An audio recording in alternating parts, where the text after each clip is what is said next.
நாலடி உயரத்தை அபகரித்தாய் உன் காலடியில் கனிய வைத்தாய் மழை பூமிக்கு வரும் முன்பு மறைந்ததை போல் அந்த மாயமகன் இங்கு மறைந்து விட்டார் நீ பார்த்து விட்டால் ஒரு மோட்சம் வரும் எந்த முதலம்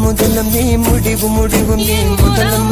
நீ முடிவும் நீ முதலம் நீ முடிவும் நீ முதலம் நீ